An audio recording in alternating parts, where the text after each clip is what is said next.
જેને મેલડી મળી જાય એને નજરે ના લાગવા દઉં, તો પછી આવા દેવથી શું બીવાનું ગોળાઓ?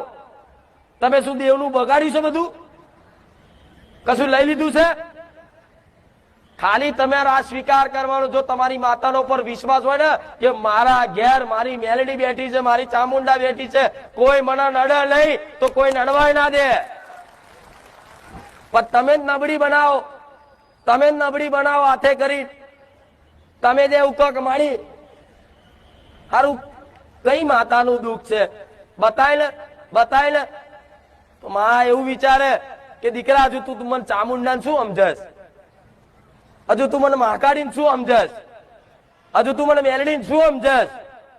કે શું કોઈ દેવને ઘૂસ મારવા દે? એમ ના મારવા દે. એક સમય તમારો ગુનો હોય, કોઈનો ગુનો કર્યો હોય અને કોઈના ગુના પેટે કોઈ દેવ કદાચ કોઈને લાફો માર્યો હોય કે કોઈના પૈસા પડાવી લીધા હોય, કોકની જો ચીટિંગ કરી હોય અને એનો જીવ બળ્યો, કોક દેવ તમને લડવા આવ્યું હોય ને, તોય તમારી માના પ્રેમ ને લાડ એવા હોય ને ભક્તિ એવી હોય ને, તો એ દેવને ઉભું રાખે અને એમ કે મારી વસ્તીએ ભલે ગુનો કર્યો પણ રે તારો વ્યવહાર કરાવીશ, સદબુદ્ધિ આલી અને તારો દંડ કરાવીશ, પણ મારી વસ્તીને તને મારવા તો ના દઉં. હું એનું રક્ષણ હું મેલડી કરું છું.